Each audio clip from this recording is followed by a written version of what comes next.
يا مساء الحب والسعادة على الناس الحلوة بزيادة. لو أول مرة تشوفوني ياريت تشتركوا في القناة عشان تشوفوا كل حاجة حلوة أنا بعملها، ولايك وشير لو عجبكم الفيديو. النهاردة هنعمل الجمال كله، كنتاكي أحلى من مليون مرة من بتاع المطاعم. أنا جبت فرخة 1.5 كيلو، ما تجيبهاش أكبر من كده علشان تستوي معاكي بسرعة وما يبقاش فيها دم من جوه، وتبقى مقرمشة وطعمة من بره. هقطعها قدام حضرتك دلوقتي عشان اوريكي بتتقطع ازاي حتت صغنونة. لازم تكون حتت صغنونة عشان تستوي معاكي بكل سهولة. انا هقطع الوراك دلوقتي ل5 قطع، دبوسين، وطبعا اللي فخاد 2 فخاد، والحتة اللي في النص، يعني دلوقتي هتبقى 5 قطع معاكي. انا بستخدم سكينة صغنونة حامية لان بصراحة مش بحب السكاكين الكبيرة. انتي براحتك بقى، لو سكينة كبيرة هتقطعيها بكل سهولة اكتر مني كمان. واشيل بقى اي زيادات دهون تكون زايدة في الفرخة يعني. هجيب دلوقتي الصدر بتاع الفراخ، هقطع برضو الحتتين اللي هم ملهمش لازمة في الجناح، هركنهم على جنب. واقطع دلوقتي برضو الرقبة. براحتك، لو انت عايزة تحطي الرقبة براحتك، بس انا بصراحة مش بحتاجها في كنتاكي، فبشيلها على جنب واعمل منها احلى شوربة في الدنيا. وهقطع دلوقتي الجناح مع حتة كده من الصدر، تكون يعني حتة حلوة عشان تبقى قطع معاكي وتوفر معاكي وتبقى قطع كتير. بس كده قطعت الاتنين الجناح، هقطع كمان الرقبة هركنها على جنب، واقطع صدر الفراخ. براحتك بقى تقطعيها 3 قطع 4 5، انتي وراحتك. انا قطعتها بالظبط 4 قطع لاني لقيتها كبيرة شوية عشان تستوي معايا بكل سهولة. بس خلاص قطعتها وبقت تمام. نيجي دلوقتي لمرحلة مهمة قوي، لازم تقعدي تنغزيها كده بالسكينة. ليه؟ تعملي لها زي حتت كده، فراغات من جوه، علشان التتبيلة تدخل جوه وتبقى طعمها حلو خالص. ونعمل دلوقتي المحلول الملحي، عبارة عن معلقة سكر ومعلقة ملح ومعلقة دبس الرمان ومعلقة كزبرة. بس خلاص، ومية و3 معالق خل. هنركنها لمدة 2 2 في المحلول الملحي ده عشان تشيل اي زفارة منها، ونصفيها كويس خالص قبل ما نعمل التتبيلة بتاعتنا. كوباية لبن، والبهارات بتاعتك بقى: معلقتين توم باودر، معلقتين بابريكا، معلقتين شطة، معلقة فلفل اسمر، ومعلقة من مرقة الفراخ الفورية، ونص معلقة من الملح. بس خلاص هنقلبها ونحط الفراخ، هنقلبها مع بعض كده علشان تدخل جواها خالص. وهنسيبها لمدة يوم كامل لحد تاني يوم، هنغطيها علشان تتشرب التتبيلة وتبقى طعمها خطير. بس خلاص تاني يوم هتطلعيها من التتبيلة بتاعتها في مصفى عشان تصفي اي مية او تتبيلة زيادة. انتي شايفة التتبيلة بتبقى لازقة فيها وبتبقى حلوة خالص.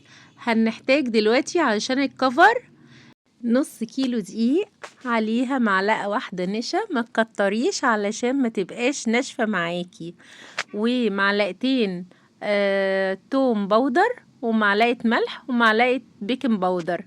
بس خلاص كده الكفر جاهز.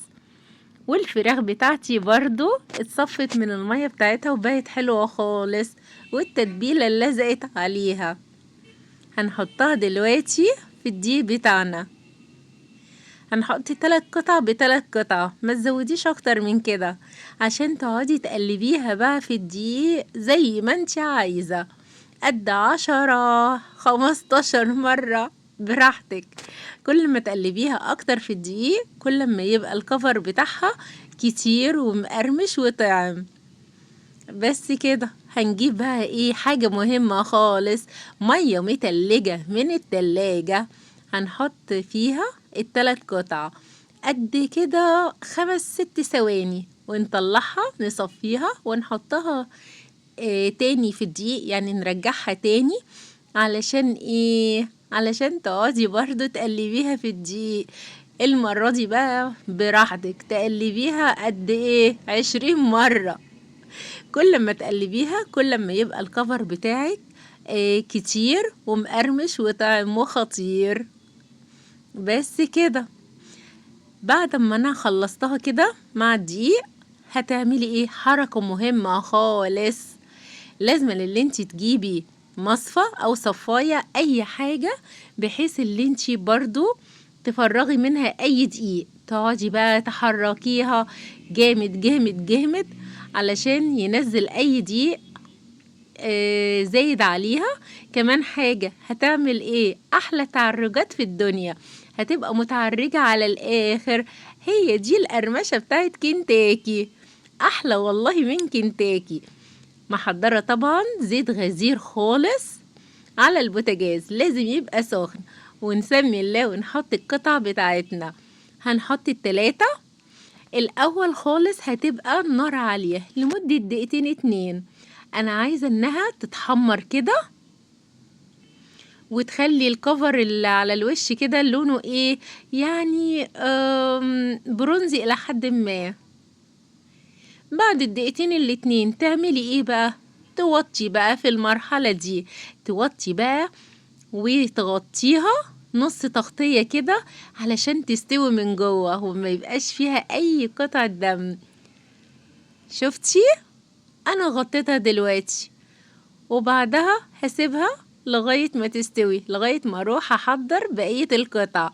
وبرضو زي اول مرة تقعدي برضو تقلبيها في الدقيق قد 10-15 مرة، وترجعي تاني في المية المتلجة ساقعة خالص اللي فيها ممكن قطع تلج براحتك، ترجعيها تاني برضو في الدقيق، تقعدي تقلبيها قد 20-30 مرة براحتك بقى على حسب صحتك. وبعدين تحطيها في الصفاية الصغنونة، وتقعدي برضو تشيلي اي زوايد من الدقيق علشان يحصل التعرجات اللي انت شايفاها دي. شفتي دلوقتي استوت بعد مرور بالظبط 10 دقايق، يعني هي بتحتاج في السوا 12 دقيقة. 2 وهي النار عالية على الآخر، وبعدين هنوطي النار 10 دقايق ونغطي عليها. بس خلاص كده في منتهى الجمال. ياه على الريحة، ياه على اللذاذة، ياه على الطعامة، حاجة كده في منتهى الجمال والروعة. هنحط القطع بتاعتنا ونكمل بقية الفراخ كلها بنفس الطريقة. ولازم لما تيجي تشيليها من عملية التحمير لازم تبقى على اي صفاية، اي حاجة تنزل الزيت. مش لازم خالص اللي انت على ورق تنشيف او مناديل، لان دي بتطريها، المناديل وورق التنشيف بيطريها. لازم تبقى على مصفى زي ما انت شايفة كده، او السلك اللي انت شايفاه ده بيبقى حلو خالص، وبتفضل مقرمشة على الاخر، عمرها ما بتطرى. شفتي حلوة ازاي؟ اللون البرونزي الجميل والريحة جنان. شفتي عاملة ازاي؟ ده مقرمش على الاخر. وعملت معاها بقى شوية رز بسمتي عسل من اللي قلبك يحبه. بس بصراحة علشان الفيديو ما يبقاش طويل عليا يعني وعليكم، انا هعمل الرز ده في فيديو تاني. اما النهاردة انا مقدماكي بس فراخ كنتاكي. وعملت بقى شوية مايونيز وشوية تومية عسل. شفتي؟ انا مريهولك القطعة بتاعت الفراخ الكنتاكي من جوه شكلها حلو ازاي، مستوية وطعمه وبتقطم وخطيرة. الطعم جناني يا جماعة، يا ريتك يا ست الكل تجربيها، صدقيني مش هتندمي. اعمليها بقى لحبايبك، لان بصراحة الحاجات دي بتتعمل بكل حب وسعادة، عشان كده بتطلع حلوة على الآخر، أحلى مليون مرة من المطاعم بتاعت برا. حاجة حلوة خالص. لا ده أنا بصراحة، ده أنا كده هقعد أدوق، ده أنا هخلص لهم الأكل وهم يا عيني عايزين ياكلوا بسرعة. ما شاء الله الحاجات دي بتتاكل بصراحة وهي سخنة، بتبقى مولعة وجميلة. حلوة خالص بألف هنا وصحتين. ولا الرز خطير، إن شاء الله هعملهولك في فيديو تاني علشان ما طولش عليكي. مستنية تعليقاتكم الحلوة اللي بتسعدني واللايك الجميل اللي بيفرحني، واستنوني مع طريقة جديدة وحاجات حلوة جديدة من مطبخ كوكي. بحبكم في الله.